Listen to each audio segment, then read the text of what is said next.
প্রায় 1.5 লাখ লোকের বসবাস খাগড়াছড়ির রামগড় উপজেলায়। অথচ মাত্র একজন চিকিৎসক দিয়ে চলছে উপজেলা স্বাস্থ্য কমপ্লেক্সটি।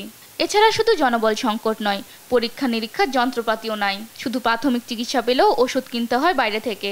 কালকে ভর্তি হয়েছি বুকে ব্যথা নিয়ে, আমাকে একটা গ্লুকোজ স্যালাইন দিছে।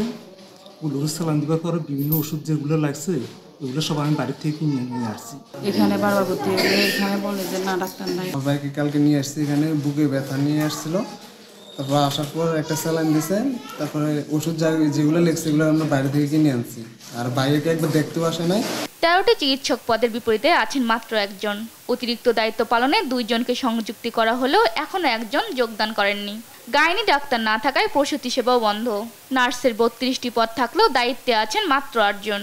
চিকিৎসা সেবা নিতে স্থানীয়দের যেতে হয় ঢাকা কিংবা চট্টগ্রামে, যা অত্যন্ত ব্যয়বহুল এবং কষ্টসাধ্য। আমাদের আউটডোরে প্রায় প্রতিদিন 200-250 রোগী আসে।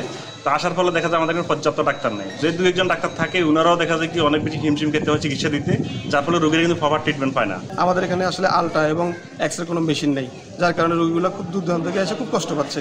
বহির্বিভাগে প্রতিদিন প্রায় 200 রোগীকে সেবা দিতে হিমশিম খাচ্ছেন চিকিৎসকরা। চরম চিকিৎসক সংকট চলতেছে আমাদের। এই একজন বা আমরা 2 জন মিলে টোটাল 3 জন ডাক্তার মিলে 50 বেডের হাসপাতালে আউটডোর ইনডোর ভর্তি রোগী সব মিলাই দেখতে আমাদের যথেষ্ট ব্যাগ পেতে হচ্ছে। চিকিৎসক সহ অন্যান্য সংকট দূর করতে সংশ্লিষ্ট দপ্তরে কয়েকবার চিঠি দেওয়া হয়েছে বলে জানান এই কর্মকর্তা।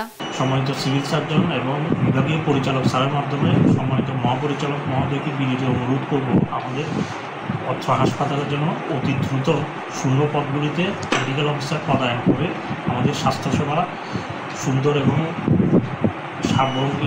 সার্বঙ্গীনভাবে বজায় রাখার স্বার্থে আমাদেরকে যেন সর্বাত্মকভাবে সাহায্য করে। 10 বছর আগে স্বাস্থ্য কমপ্লেক্সটি 31 শয্যা থেকে 50 শয্যায় উন্নতি করা হলেও কোনো জনবল নিয়োগ দেওয়া হয়নি। সংকট সমাধানে দ্রুত পদক্ষেপ নেওয়ার দাবি স্থানীয় বাসিন্দাদের। নিউজ ডেস্ক, দেশ টিভি।